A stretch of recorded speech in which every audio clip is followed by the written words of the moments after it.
Vadivel சிம்மாவோட characters எல்லாமே iconic characters. எந்த character நம்ம ப்ளே பண்ணாமல் அதில் வந்து இந்த கேரக்டர் தான் அவங்க அப்படின்னு நமக்கு இது பண்ணாமல் இருக்கும். பட் எனக்கு இந்த ட்ரெயிலர் பார்த்து போய் சொன்ன போது அருணாச்சலம்ல வந்த அந்த பாட்டி கேரக்டர் எனக்கு டக்குன்னு ஒரு ரிசம்பிள் வந்து போச்சு. உங்களுக்கு இந்த கதையில் அவங்க தான் நடிக்கிறாங்கன்னு சொன்னோட நீங்கள் எவ்வளோ எக்ஸைட் ஆனீங்க? இல்லை, அம்மா தான் பண்ண முடியும் அந்த கேரக்டரை. ஏன்னா அந்த ஏஜ் கேட்டகரி அவங்க வேற எதுவும் சாய்ஸ் போனாங்களா இல்லை அம்மா? இல்லை அம்மா வச்சு தான் சார் ஸ்டார்டிங்லேருந்து பிளான் பண்ணிட்டு இருந்தாரு. ஆக்சுவலாக அவங்களோட சின்சியாரிட்டிலாம் பார்த்து லேர்ன் பண்ணிக்கணும். ஏன்னா வந்து அப்போ டேரக்டரே சொன்னார், 5 hours வந்து எவ்ரிடே மேக்கப் பண்ணுவாங்க, ரிமூவ் பண்ணுறது 3 hours ஆகும். ஓகே. இந்த ஏஜ்லேயே அவங்க இது பண்ணி தான் ப்ரூஃப் பண்ணணும்னு அவசியமே கிடையாது. நான் ஆல்ரெடி அவங்க ப்ரூவ்டு தான். ஆனால் அப்படி இருந்தால் அது ஒரு பேஷனேட்டாக எடுத்து பண்ணுறாங்கன்னு போகும்போது நம்ம அவங்க கூட இருக்கணும். அந்த வைப்ரேஷன் தான் நமக்கு அடுத்தடுத்த படங்களில் நம்ம ஒன்று பண்ணணும்னு நினைக்க போகும்போது இதெல்லாம் ஒரு இன்ஸ்பிரேஷனாக ஃபீல் பண்ணலாம் நம்ம. ஓகே, கண்டிப்பாக இந்த படத்தில் அவங்களுக்கு ஏதாவது வந்து ஒரு ஃப்ளாஷ்பேக் இருக்கும். அந்த ஃப்ளாஷ்பேக் ஸ்டோரி இவ்வளோ ஸ்ட்ராங்காக இருக்குது இந்த படத்தில்.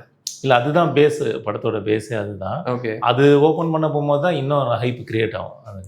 ஓகே, அதுதான் இன்னுமே இது கிரியேட் பண்ண வைக்கணும்.